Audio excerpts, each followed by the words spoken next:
الحمد لله نحمده ونستعينه ونستغفره ونؤمن به ونتوكل عليه ونعوذ بالله من شرور أنفسنا ومن سيئات أعمالنا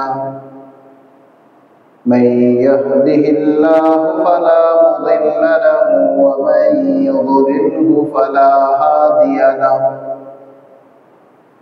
ونشهد أن لا إله إلا الله وحده لا شريك له ونشهد أن سيدنا وحبيبنا ومولانا محمدا عبده ورسوله أرسله بالحق بشيرا ونذيرا وداعيا إلى الله بإذنه وسراجا وقمرا منيرا أما بعد فأعوذ بالله من الشيطان الرجيم بسم الله الرحمن الرحيم اقرأ باسم ربك الذي خلق خلق الإنسان من علق اقرأ ربك الأكرم الذي علم بالقلم علم الإنسان ما لم يعلم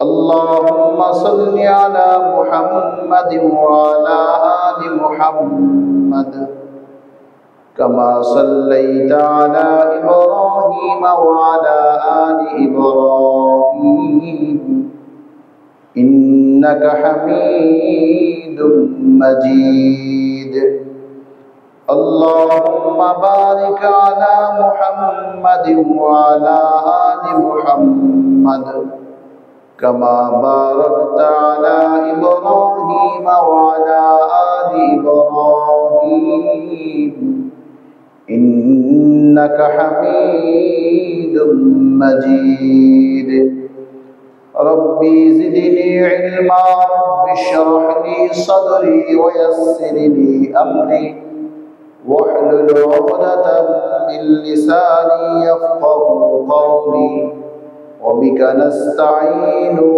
يا فتاح سبحانك لا علم لنا إلا ما علمتنا إنك أنت العليم الحكيم محترم মুসল্লিন কিরাম, মহান আল্লাহ পাকের দরবারে অসংখ্য গণিত শুকর যে মহান প্রতিপালক জুমার দিনে প্রথম দিকে মসজিদে আসার মতো তৌফিক দিয়েছেন। শুকর আদায় করি আলহামদুলিল্লাহ। মুহতারাম হাজিরিন, মহান আল্লাহ পাক রব্বুল আলামিন পৃথিবীর মানুষের জন্য একেবারে প্রথম মানুষটাকে নবী হিসেবে পাঠিয়েছেন। এরপরেই নবী থেকে যে বংশের বিস্তার, মানব জাতির আগমন ঘটেছে, এই মানুষগুলিকে তাদের জীবন, তাদের কর্ম, তাদের সব কিছুকে সুন্দর এবং তাদেরকে একটা সুখের ঠিকানা উপহার দেওয়ার জন্য আল্লাহ পাক রব্বুল আলামিন বিভিন্ন সময়ে বিভিন্ন স্থানে নবীদেরকে পাঠিয়েছেন। সর্বশেষ নবী মুহাম্মদুর রাসূলুল্লাহ সাল্লাল্লাহু আলাইহি ওয়াসাল্লামকে তিনি রাসূল হিসেবে পাঠিয়েছেন। নবী এবং রাসূলের মাঝে পার্থক্য আছে। নবীগণ আল্লাহ পাক রব্বুল আলামিনের প্রিয়, রাসূলগণও আল্লাহ তাআলার প্রিয়। রাসূল তাদেরকে বলা হয় যাদেরকে আল্লাহ তাআলা পূর্ণাঙ্গ নতুন বিধান দিয়েছেন। এজন্য আমরা সকলেই জানি চারজন বিশিষ্ট এবং আল্লাহ পাকের মনোনীত চারজন রসুল, চারজন রসুলকে আল্লাহ তাআলা কিতাব দিয়েছেন। সর্বশেষ রসুল এবং সর্বশেষ গ্রন্থ, যেটাকে আল্লাহ তাআলা রসুলকে বলেছেন ওয়ামা আরসালনাকা ইল্লা রাহমাতাল লিল আলামিন, যে আমি আপনাকে জগৎ সমূহের উপর দয়া করে পাঠিয়েছি। শুধু এই জগৎ না, যত জগৎ আছে, শুধু এই পৃথিবী না, পৃথিবীর বাহিরে আরো যা কিছু আছে, সবার জন্য সবকিছুর উপর আমি আপনাকে দয়া করে পাঠিয়েছি। আবার যে কালাম রাসূল করিম সাল্লাল্লাহু আলাইহি ওয়াসাল্লামের উপর যে গ্রন্থ অবতীর্ণ হয়েছে, যে বিধান, যে জীবন বিধানটা অবতীর্ণ হয়েছে, তাকেও আল্লাহ পাক রব্বুল আলামিন বলেছেন যে দীনাকুম, আল্লাহ পাক রব্বুল আলামিন বলেন আল-ইয়াওমা আকমালতু লাকুম দীনাকুম, যে আজ আমি তোমাদের জন্য জীবন বিধানটাকেই পরিপূর্ণ করলাম। জীবন বিধান পরিপূর্ণ, আর এই জীবন বিধানকে যেই পরিমাণ মানবে, অনুশীলন করবে, সে পরিমাণই নিয়ামত পাবে। তাই আল্লাহ বলছেন ওয়া আতমামতু আলাইকুম নি'মাতি, আমার নিয়ামত সমূহ তোমাদের উপর পরিপূর্ণ করে দিলাম। মুহতারাম হাজিরিন, এই যে পরিপূর্ণ দ্বীন এবং পরিপূর্ণ নিয়ামত, এটা আমাদের নবী মুহাম্মদুর রাসূলুল্লাহ সাল্লাল্লাহু আলাইহি ওয়াসাল্লামের উপরই আল্লাহ তাআলা দিয়েছেন। যেহেতু রবিউল আউয়াল এই মাস জুড়ে রাসূল করিম সাল্লাল্লাহু আলাইহি ওয়াসাল্লামের জীবনের গুরুত্বপূর্ণ 4টা অংশ আলোচনা করা হবে, তাই আজকের ওয়াহী, রাসূলের উপর যে ওয়াহী অবতীর্ণ হয়েছে, যেই জীবন বিধানটা অবতীর্ণ হয়েছে, আমরা জানবো এটার প্রয়োজনীয়তাটা কি এবং এটা আসলেই জীবন বিধান কিনা। দেখুন, আল্লাহ পাক রব্বুল আলামিন তিনি যেহেতু সব কিছুর স্রষ্টা, তিনি সবকিছুর মালিক এবং স্রষ্টা। এমন নয় যে তিনি একটাকে সৃষ্টি করেছেন কিন্তু এটা মালিক তিনি না। তিনি যেমন মালিক তেমন স্রষ্টা। সেজন্য একমাত্র তিনিই জানেন, সে আল্লাহ তাআলাই জানেন যে তিনি যা কিছু সৃষ্টি করেছেন এই জিনিসগুলো কিভাবে স্থিতিশীল থাকতে পারে, কিভাবে ভালো থাকবে, এর সম্পূর্ণ তার জ্ঞানই রয়েছে। তাই আল্লাহ পাক রব্বুল আলামিন এমন একটা জীবন বিধান দিয়েছেন মানুষের জন্য, আর মানুষের বাইরে যা কিছু আছে সেগুলো সব কিছু হচ্ছে মানুষের সেবক। সবকিছুকে আল্লাহ তাআলা মানুষের সেবক বানিয়েছেন। ওয়াল্লাযী খালাকা লাকুম মা ফিল আরদি জামিআ, আল্লাহ বলেন যে সৃষ্টি জগতে যা কিছু আছে সব কিছু মানুষ তোমার সেবক হিসেবে বানানো হয়েছে। তুমি শুধু আল্লাহ তোমার রবের দাসত্ব করবে, আর তোমার যা কিছু প্রয়োজন সব তোমার মালিক, তোমার স্রষ্টা যিনি আছেন, তিনি তোমার জন্য সেগুলিকে ব্যবস্থা করবেন। জন্য আল্লাহ পাক রব্বুল আলামিন বলছেন, বান্দা উবুদু, তোমরা শুধু দাসত্ব করো, শুধু আমাকে, আল্লাহ পাকের যে বিধানগুলো আছে এটাকে আমাকে মানতে বলা হয়েছে, আর কিছুই না, আমার আর কোনো কাজ নাই। রাসূল করিম সাল্লাল্লাহু আলাইহি ওয়াসাল্লামকে যে জীবন বিধানটা আল্লাহ তাআলা দিয়েছেন, তিনি যেহেতু জানেন যিনি স্রষ্টা, তিনি মালিক, তিনি একটা বিধান দিয়েছেন যে মানুষ যদি এই পদ্ধতিতে চলে, মানুষ যদি তার জীবনে এই জিনিসগুলোকে সে আদেশ পালন করে, এই নিষেধাজ্ঞাগুলিকে সে যদি মেনে চলে, তাহলে মানুষের জীবনের সফলতা আসবে। আর এই জীবন বিধানটা আল্লাহ তাআলা একেবারে অবতীর্ণ করেন নাই। এমন না যেটা হযরত মূসা আলাইহিস সালাতু ওয়াস সালামকে যেমন আল্লাহ তাআলা তুর পাহাড়ে ডেকে নিয়ে বললেন যে একটা ফলক দিয়ে দিয়েছেন, তাওরাত একবারে দিয়ে দিয়েছেন যে মূসা, তোমার সম্প্রদায়ের জন্য আমি তোমাকে কিতাবটা দিলাম, এই তাওরাত দিয়ে তুমি তোমার উম্মতকে পরিচালনা করো। অন্যান্য ধর্মগ্রন্থের মতো আল্লাহ তাআলা অন্যান্য রাসূলের উপর অবতীর্ণ হওয়া যে ধর্মগ্রন্থ সেটার মতো কোরআনকে অবতীর্ণ করেন নাই। কোরআনকে আল্লাহ পাক রব্বুল আলামিন অবতীর্ণ করেছেন স্থানকাল পাত্র ভেদে, কোন একটা ঘটনাকে কেন্দ্র করে, কোন একটা স্থানকে কেন্দ্র করে, এবং কিছু বিধান, কিছু উপদেশ, কিছু ইতিহাস, এই সবগুলি মিলিয়ে আল্লাহ পাক রব্বুল আলামিন কোরআনটাকে এমন সার্বজনীন করেছেন যে কিয়ামত পর্যন্ত এটাকে কিয়ামত পর্যন্ত সবার জন্য, সকল মানুষের জন্য, এমনকি সব মানুষের জন্য, যে ইসলামকে বিশ্বাস করে তার জন্য, যে ইসলামকে বিশ্বাস করে না তার জন্য, হুদাল লিন্নাস, সকল মানুষের জন্য কোরআন হচ্ছে পাথেয়। এই কোরআন আল্লাহ পাক রব্বুল আলামিন রাসূল করিম সাল্লাল্লাহু আলাইহি ওয়াসাল্লামের উপর যখন অবতীর্ণ করেন, রাসূল করিম সাল্লাল্লাহু আলাইহি ওয়াসাল্লাম কোরআন এই ওহী প্রাপ্তি হওয়ার আরো আগে 40 বছর যখন উপনীত হলো, তখন রাসূল করিম সাল্লাল্লাহু আলাইহি ওয়াসাল্লাম কিছু স্বপ্ন দেখছেন, কিছু ভালো স্বপ্ন দেখেন।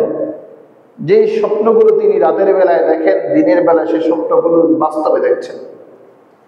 আর রাসূল করিম সাল্লাল্লাহু আলাইহি ওয়াসাল্লামের স্বপ্ন হচ্ছে আল্লাহ পাকের একটা নির্দেশ। রাসূলের স্বপ্নগুলো সত্য এবং সঠিক। রাসূল যার স্বপ্ন দেখেন দিনের বেলা সেটাকে বাস্তবে দেখেন।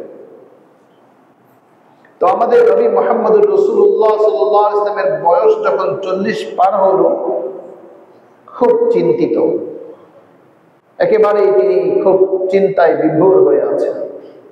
কারণ তিনি সমাজকে দেখছেন, যে সমাজের মানুষের মাঝে এত কলহ, এত বিভেদ, এত দ্বন্দ্ব, এত অনাচার, এই সমাজকে তিনি অবলোকন করি তার ভাবনা, মানুষের মাঝে এত কলহ, এত বিভেদ কেন? গোত্রে গোত্রে দ্বন্দ্ব কলহ লেগে আছে, ভাই ভাইয়ের মধ্যে দ্বন্দ্ব কলহ, পরিবারের মধ্যে বিভেদ আর এই কলহ, এই সমাজকে কিভাবে তিনি সংস্কার করতে পারেন, এই ভাবনা যেহেতু তার মাথায় বারবার আসছে, সে শৈশব থেকেই একেবারে কিশোর বয়সে তিনি বিভিন্ন সমস্যা এবং সংকট দেখেছেন, সমাধানও দিয়েছেন। মুহাম্মদ সাল্লাল্লাহু আলাইহি ওয়াসাল্লামের জীবনীতে জানা যায় যে সংকট তিনি দূর করেছেন কিশোর যখন ছিলেন তখনই। রাসূলের বয়সটা যখন 40 পার হলো, একটা পরিপক্কতা যখন আসলো, সমাজকে তিনি দেখছেন, এই সমাজ পরিবর্তনের ভাবনাও যেহেতু আল্লাহ তাআলা মাথায় দিয়ে দিয়েছেন, রাসূল করিম সাল্লাল্লাহু আলাইহি ওয়াসাল্লাম সেই পাহাড়ের চূড়ায় উঠে গুহায় সেখানে ধ্যানমগ্ন আছেন। তিনি ভাবছেন, কাবাকে দেখছেন। এক হচ্ছে এই কাবা, সেখান থেকে কাবাকে দেখা যায়, খুব নিবিড় ভাবে সেই কাবাকে দেখছেন আর ভাবছেন। আল্লাহ পাক রব্বুল আলামিন হযরতে জিবরীল আমিন আলাইহিস সালাতু ওয়াস সালামকে পাঠালেন, জিবরীল তুমি যাও আমার বন্ধুর কাছে, আমার হাবিবের কাছে আমার বার্তাটা নিয়ে যাও। রাসূল করিম সাল্লাল্লাহু আলাইহি ওয়াসাল্লাম জিবরীল আমিন আলাইহিস সালাতু ওয়াস সালামকে সেখানেই প্রথম দেখলেন। আপনারা যারা একটু লেখাপড়া করেন তারা এই কথাগুলো পাবেন। বুখারী শরীফের প্রথমে আছে বাবু কাইফা কানা বাদিল ওহী আলা নবী সাল্লাল্লাহু আলাইহি ওয়াসাল্লাম। রাসূল করিম সাল্লাল্লাহু আলাইহি ওয়াসাল্লামের উপর ওহীর যে সূচনা, এই সূচনাটাই বুখারীর শুরুতে আনা হয়েছে। জিবরীল আমিন আলাইহিস সালাতু ওয়াস সালাম এসে বললেন যে হে মুহাম্মদ আপনি পড়েন। এই কথাগুলো সবাই জানেন, কিন্তু এই কথাগুলো বলার উদ্দেশ্য হলো যে আমরা ইসলামটাকে এবং আমাদের জীবন বিধানটাকে আমরা কিভাবে গ্রহণ করছি, এটা আমরা কিভাবে গ্রহণ করছি। আসলে আমরা মুসলমান যে বলি, আমি আমার এই যে জীবন বিধানটা এটাকে আমি কিভাবে গ্রহণ করছি, এটাকে আসলে গ্রহণ করছি নাকি না, এই বার্তাটুকু বা এটা যেন আমাদের উপলব্ধিতে আসে, আমাদের চিন্তায় আসে, এটা বোঝাবার জন্যই আমি আজকে এই আলোচনাটা নির্ধারণ করেছি।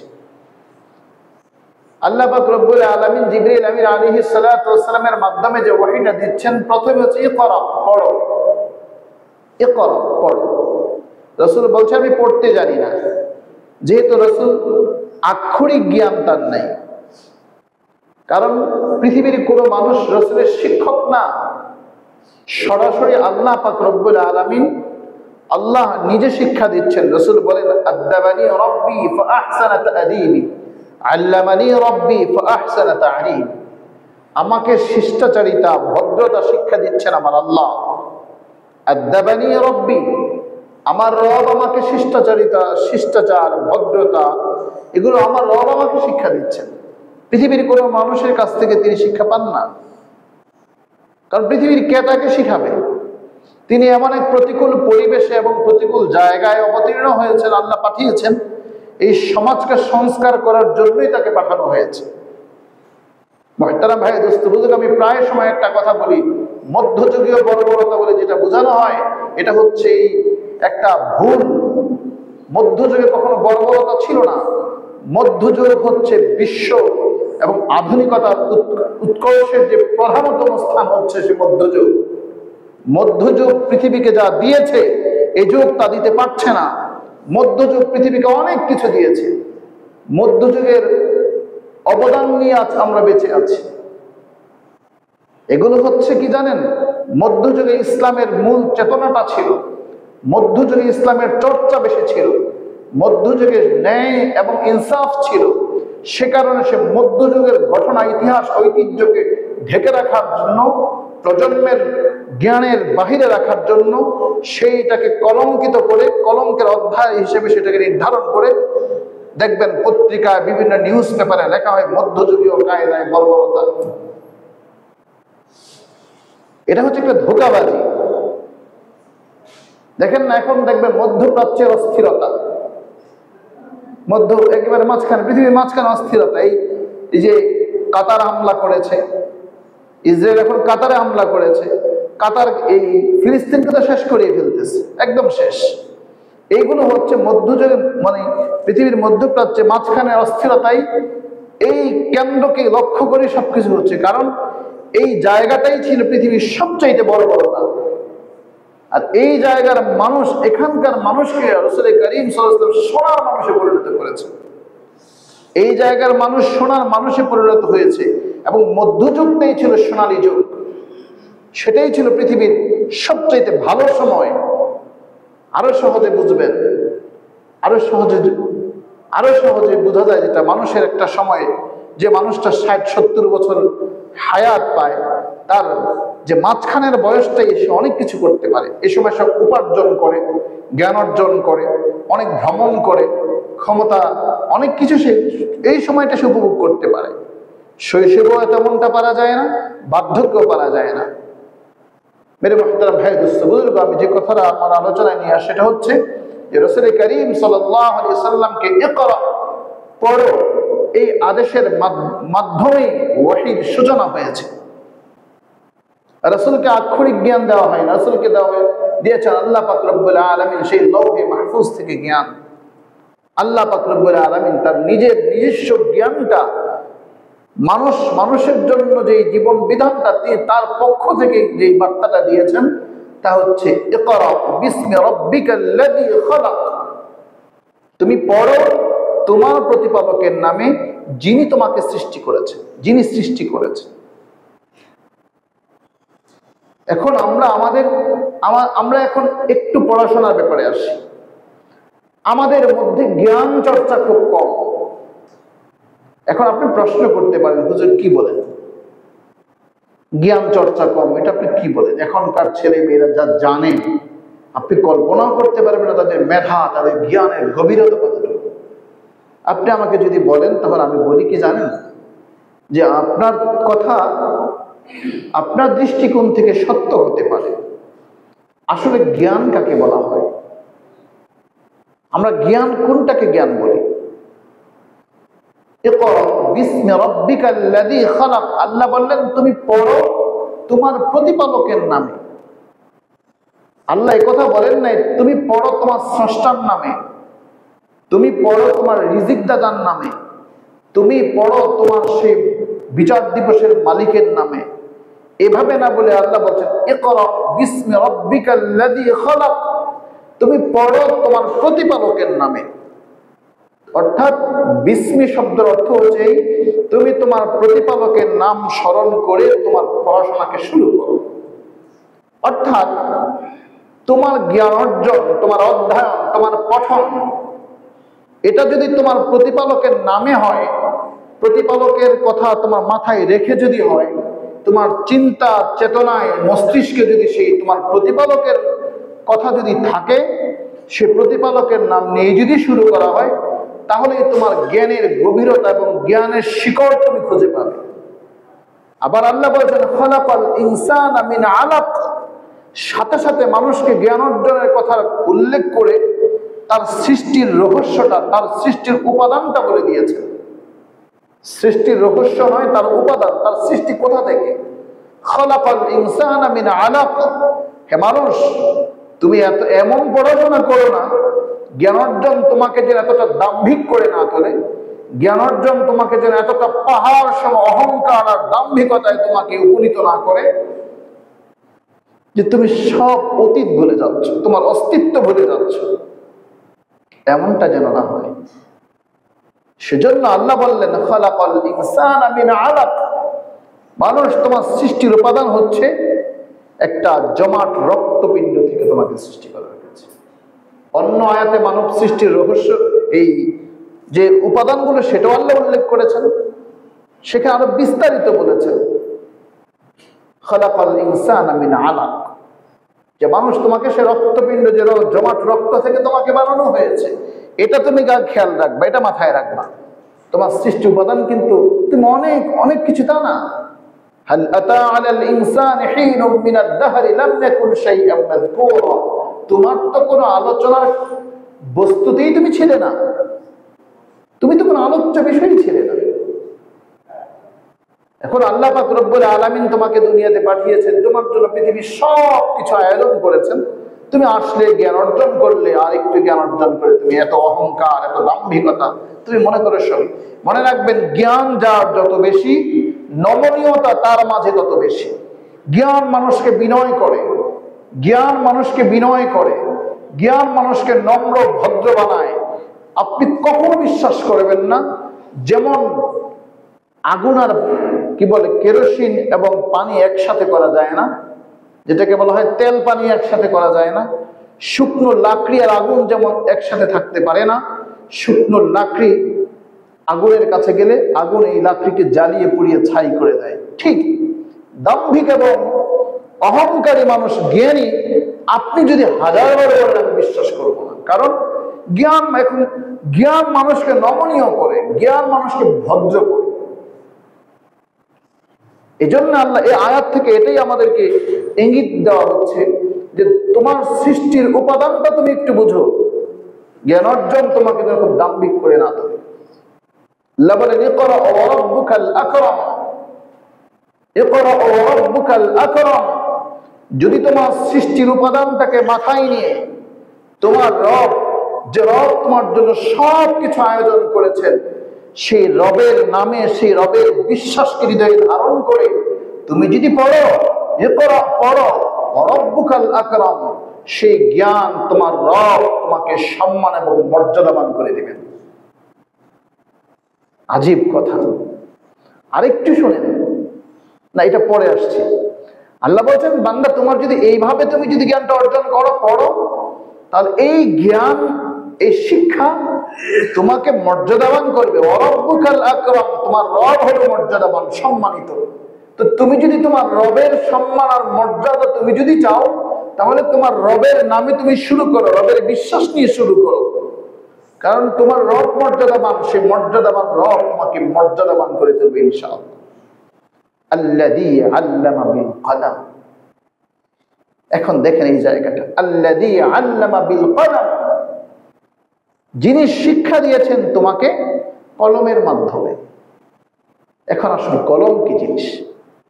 মেরে মুহতারাম ভাই, দোস্ত বুজুর্গ, আমি প্রায় সময় একটা কথা বলি, আলোচনা গতানুগতিক আলোচনা আমরা না বলাটাই ভালো, গতানুগতিক আলোচনা না শোনাটাও ভালো। আমরা কিছু কথা শুনি, অল্প করেই শুনবো, কথাগুলো বুঝার চেষ্টা করব। আল্লাযী আল্লামা, যিনি শিক্ষা দেন, শিক্ষা দিয়েছেন, বিল কলম, কলমের মাধ্যমে। কলম কি জিনিস? এক হাদিসে আসছে, প্রথমে আল্লাহ তাআলা যে জিনিসটা সৃষ্টি করেছেন তা হচ্ছে কলম। কলমকে সৃষ্টি করে আল্লাহ বলেছেন তুই লিখতে থাক, লিখতে থাক, লিখতে থাক। সে লেখা শুরু করেছে। এক জায়গায় বললেন থাম, কলম থেমে গেছে, সব কিছু লেখা শেষ। বলেন না সুবহানাল্লাহ। তাহলে প্রথম সৃষ্টি কি? কলম। আল্লাহ কলম কেন বললেন?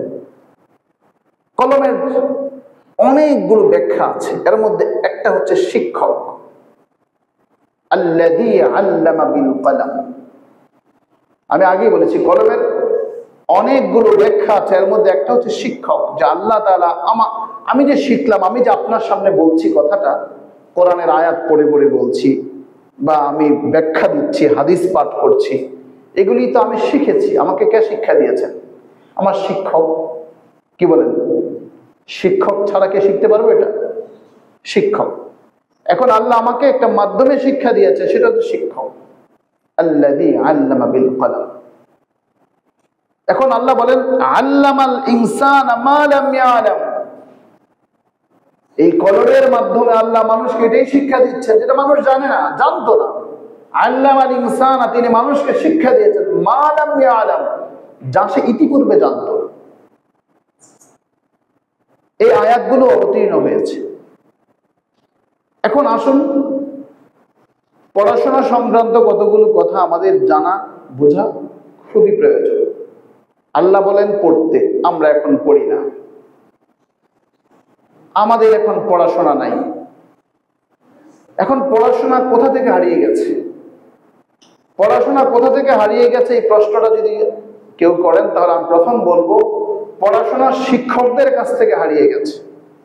শিক্ষকরা এখন পড়ে না, কারণ শিক্ষক তার শ্রেণীকক্ষে প্রবেশের আগে তার প্রস্তুতি, এই প্রস্তুতি এবং নোট করা যে আজকের ক্লাসে আমি আমার শিক্ষার্থীদের সামনে আমি কিভাবে আমার শিক্ষার্থীদেরকে বুঝাবো, এই পড়াটা সে পূর্ব প্রস্তুতি সে ঘর থেকে নেয় না। আমরা শিশুদের হোমওয়ার্ক বা শিক্ষার্থীদের হোমওয়ার্ক এটা চেক করি, কিন্তু আমার হোমওয়ার্কটা আছে কিনা এটা আমি খেয়াল করি না,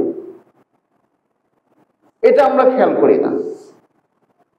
আজকে শিক্ষকরাও ফাঁকিবাজ, শিক্ষার্থীরাও ফাঁকিবাজ, এবং শিক্ষকদের ফাঁকিবাজ এটা শিক্ষার্থীরা ধরে ফেলেছে, যার কারণে শিক্ষক এবং শিক্ষার্থীর মাঝে যে একটা নিবিড় সম্পর্ক হওয়ার কথা, ওতপ্রোতভাবে যে গভীর এক সম্পর্ক হওয়ার কথা, পিতা পুত্রের সম্পর্ক হওয়ার কথা, সেটা এখন আর হচ্ছে না। শিক্ষার্থী হয়ে যায় বেয়াদব, শিক্ষক বলে আজকাল ফলাফল খুব খারাপ হয়ে গেছে। শিক্ষক এটা চিন্তা করে না আমার শিক্ষার্থীরা বেয়াদব কেন হচ্ছে। মুহতারাম হাজিরিন, রাসূল করিম সাল্লাল্লাহু আলাইহি ওয়াসাল্লাম একজন শিক্ষক। উনি বলেন আনা বুইতু মুআল্লিমান লিমাকারিমিল আখলাক, আমি সবচেয়ে উৎকৃষ্টতম শিক্ষক, উন্নত এবং উত্তম আদর্শ ন্যায় নীতি নিয়ে আমাকে প্রেরণ করা হয়েছে। বলেন না সুবহানাল্লাহ। একজন শিক্ষকের মাঝে আদর্শে ন্যায় নীতি আছে কিনা? আমি সব শিক্ষকের কথা বলছি, কেউ ভাববেন না শুধু স্কুল কলেজ ইউনিভার্সিটির কথা, আমি মাদ্রাসা শিক্ষকের কথাও বলছি। আমি প্রত্যেকটা কথা প্রথমত আমি আমাকে বলছি। প্রথমত শিক্ষকদের ক্লাসের প্রস্তুতি নেই, এটা মোটেও নেই, খুব কম।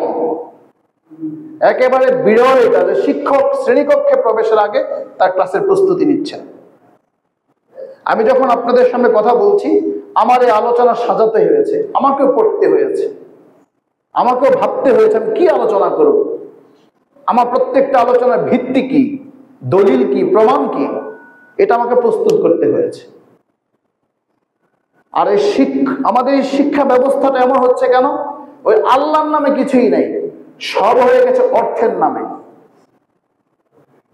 আজকে শিক্ষা ব্যবস্থা তো খারাপ হচ্ছে কেন? ন্যায় নীতিবান মানুষ কেন বের হচ্ছে না? আমরা যে সংস্কারের কথা বলি, সংস্কার তো এই আমার এখান থেকে শুরু করতে হবে। শিক্ষক শিক্ষার্থীদের উপর জুলুম করে, জুলুমটা এভাবে করে প্রাইভেট পড়তেই হবে, নয়তো নাম্বার পাওয়া যাবে না। আর যে প্রাইভেট পড়ে, পরের দিন পরীক্ষাটা কি হবে, আজকে স্যার এটা ছেড়ে দিয়েছে, আর শিক্ষার্থীরা বলে স্যার এত না পড়ে বলে দিলেই তো হয়, কালকে কি পরীক্ষা আসবে। প্রাথমিক বিদ্যালয়ে বলেন, মাধ্যমিক বিদ্যালয়ে বলেন, এটা কেমন যেন এমন একটা প্রবণতা আমাদের সমাজে দেখা দিচ্ছে। এই জিনিসটা, এটা আক্ষরিক জ্ঞান তো রাসূল নিজেই ছিলেন না, কিন্তু যে জ্ঞান যেটাকে বলা হয় জ্ঞান শূন্য করে দিচ্ছে। ফলে শিক্ষার্থীদের যে ন্যায় নীতিগতা নীতিবান হওয়ার কথা ছিল সেটা এখন আর হচ্ছে না। আমি এই কথাগুলো বানিয়ে বলছি না, আমি যথেষ্ট পরিমাণ প্রমাণ হাতে নিয়ে কথা বলছি। কারণ আমি জানি আমার এই কথার পরে হয়তো আমাকে জিজ্ঞাসাও করতে পারে কেউ, হুজুর আপনি কোত্থেকে কথাগুলো বলছেন।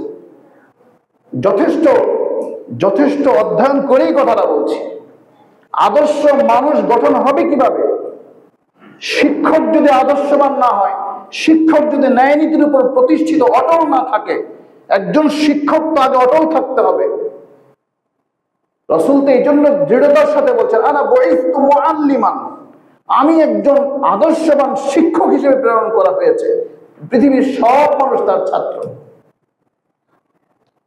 मेरे मोहतरम भाई दोस्तों बुजुर्गो, इक़रा बिस्मि रब्बिकल्लज़ी खलक़ खलक़ल इंसाना मिन अलक़ इक़रा व रब्बुकल আকরামুল্লাযী আল্লামা বিল কলম।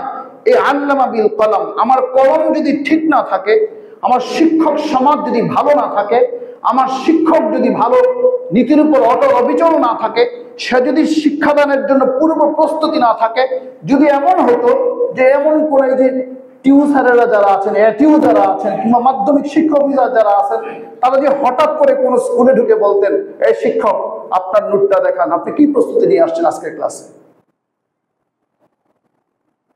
তখন তার কি বলার আছে? কোনো প্রস্তুতি নাই, আর শীত বিতরণ করে।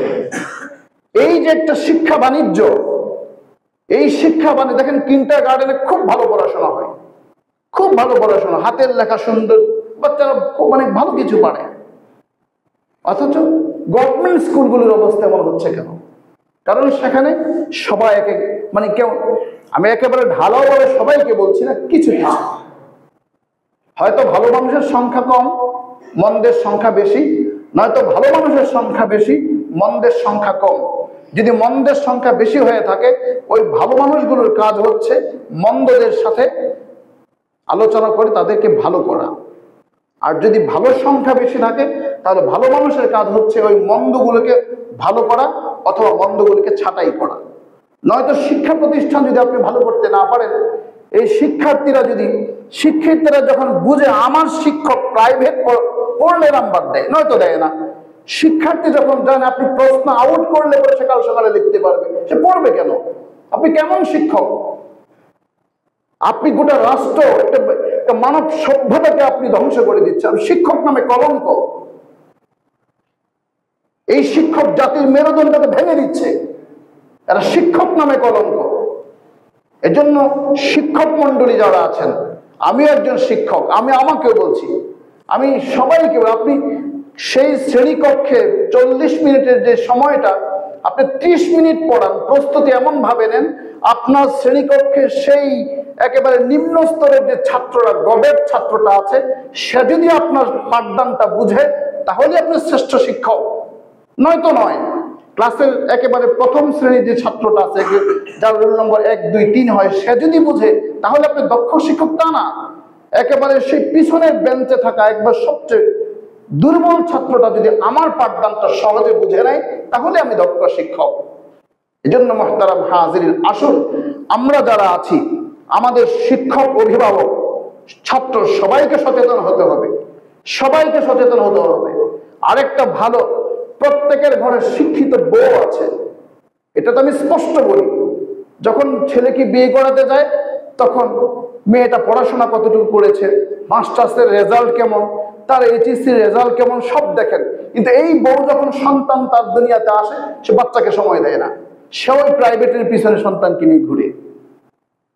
কেন? একটু সময় দিলে হয় কি, আমার আত্মীয় স্বজন এবং আমার পরিচিত অনেক লোকজন এমন আছেন, তারা চাকুরি করে ব্যস্ত, এরপরও সন্তানকে তারা সময় দেয়, লেখাপড়া করায়।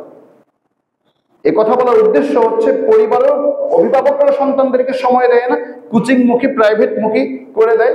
ফলে হয় কি, শিক্ষকরা সুযোগ পায়, শিক্ষক ধান্দাবাজ এবং ছাত্রও সেই ধান্দার সুযোগে করে কি লেখাপড়া বাদ দিয়ে শিক্ষার্থীর শুধু ওই শিক্ষকের হাতের দিকে তাকায় থাকে, স্যার কি বলে, পরদিন কি সব লেখে।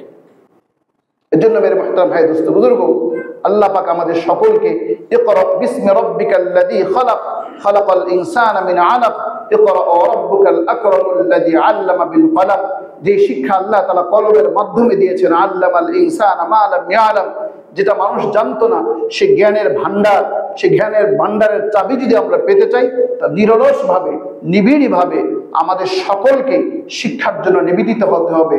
তাহলে যদি আমরা সবাই চিন্তায় রাখি আমার আপনার রব হচ্ছে আল্লাহ, এবং সেই রবের চিন্তা মাথায় নিয়ে যদি শিক্ষা জীবনটাকে শুরু করি, আজ থেকে যদি পরিবর্তনের চেষ্টা করি, আল্লাহ তাআলা আমাদের সমাজ, আমাদের প্রজন্মকে ভালো করে দিবেন, সুন্দর হবে আমাদের সমাজ, আমাদের প্রজন্ম, আমাদের রাষ্ট্র।